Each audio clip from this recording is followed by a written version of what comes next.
ברשותכם רוצה לנצל את הבמה ולהתחיל להגיד שמעתי על העקרונות, שמירה על מטופל ישראלי, חיזוק רפואה ציבורית, הכנסות ילכו לתשתיות ציבוריות. לי חסר משהו חשוב מאוד בתמונה הזו, במטרות פרנסה במדינת ישראל.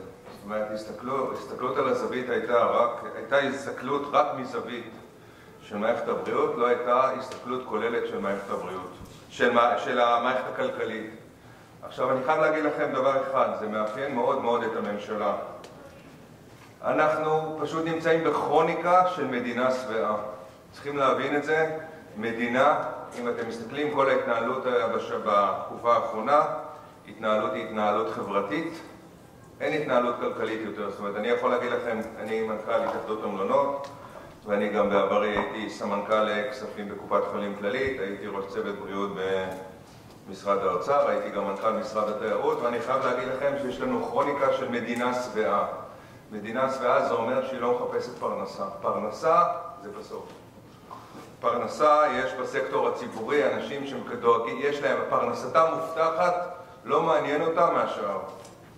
ואני יכול להגיד לכם שאני כיום, אני גם מרכז ועדת הכלכלה בלשכת התיאום של הארגונים העסקיים, וכל הסקטור העסקי הולך בכיוון של הידרדרות קשה מאוד, ואני חייב להגיד לכם שזה לא מעניין אף אחד, כי מסתכלים רק מהצד החברתי, רק מהצד של מחירים, לא מסתכלים היום מבחינת פרנסה. תראו, אנחנו מדינה שבעה, אנחנו בתעסוקה מלאה, ונכון שהייצוא ירד משמעותית, אבל קרה דבר טוב, את כל המפוטרים קלט הסקטור הציבורי. קלט הסקטור הציבורי, אז המדינה לא מרגישה את המשבר, המשבר הוא בפתחנו, ויכול להיות שהגישה תשתנה בכלל רק כאשר המדינה תתחיל האבטלה, תתחילו אנשים יהיו מפוטרים, רק אז יתחיל להזיז. כי צריכים להבין שממצב הנוחות שנמצאים בו היום, קשה מאוד להניע שינויים, קשה מאוד להסתכל ולבוא למכור למדינת ישראל פרנסה. רן עוד פה. אז צריכים להבין את הנקודה הזו, שאנחנו מדינה שבעה.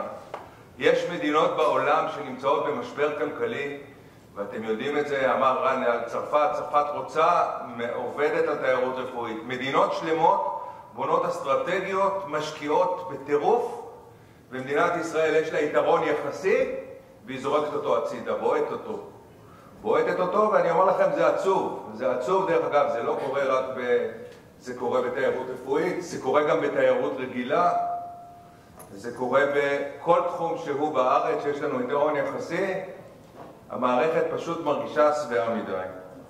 עכשיו ואני אומר, זה זמן שהוא פחות טוב לצאת ולבוא ולהסדיר ענף, כי אני כבר רואה, הכיוון הוא כיוון רע.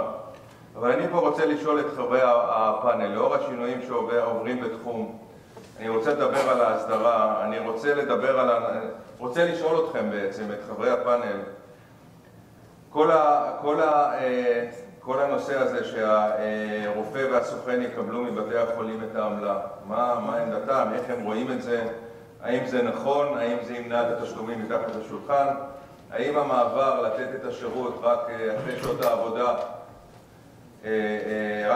רק אחרי השעה 3 לתיירות רפואית, האם הוא הגיוני, האם הוא תמיד הגיוני? אין ספק שבהרבה מקרים זה בהחלט הגיוני, ואני דווקא מאלה ששמחים על השינויים שעוברת הדסה עכשיו, שהדסה בעצם עוברת החל מאתמול, שלשום, 1 לפברואר, הדסה התחילה לעשות שר"פ רק אחר הצהריים.